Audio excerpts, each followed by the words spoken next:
তারা ঘুষ দুর্নীতির ঊর্ধ্বে, তারা কোনোদিন এই সন্ত্রাসী দুর্বৃত্তকে প্রশ্রয় দেয় না, তারা মানুষকে ভালোবাসে। আমাদের মতো সাধারণ মানুষও যদি তাদের কাছে যাই, তবে ভালোবাসার আসনে বসিয়ে সুন্দরভাবে কথাবার্তা বলে, আমার বাস্তব অভিজ্ঞতা। সুধী সজ্জন, দেখেন অতিরিক্ত বলার সময় নাই, আগে সংকেত দেওয়া হয়েছে, সংক্ষেপে বলতে হবে। তো যাই হোক, আমি সংক্ষেপে বক্তব্য দিচ্ছি। পরিশেষে আরেকটি কথা না বললে আমি আনন্দ পাচ্ছি না। দেখেন, এই যে ফয়সাল সাহেব, উনি আমাদের মধ্যমণি হয়ে বসে আছেন। আমি ভাবতাম যে উনি বৃদ্ধ হয়ে গেছে, অর্থাৎ বুড়া হয়ে গেছে। না, আমি দেখলাম যে ওনাকে এখনো দেখতে প্রিন্সের মতো মনে হয়।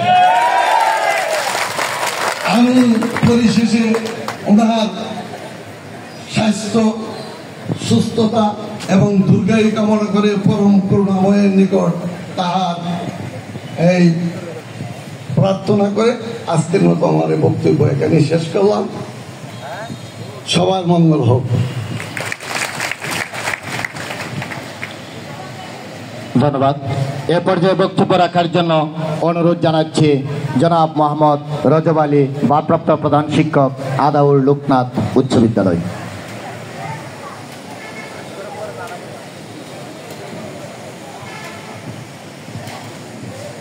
বিসমিল্লাহির রহমানির রহিম।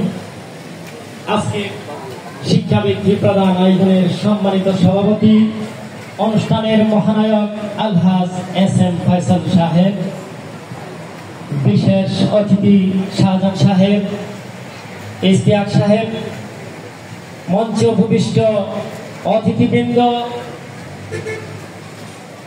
আমাদের বিভিন্ন প্রতিষ্ঠানে থেকে আগত প্রধান শিক্ষক, সহকারী প্রধান শিক্ষক, এলাকার গণ্যমান্য ব্যক্তিবর্গ, অভিভাবকবৃন্দ, শিক্ষক শিক্ষার্থী, সবাইকে জানাই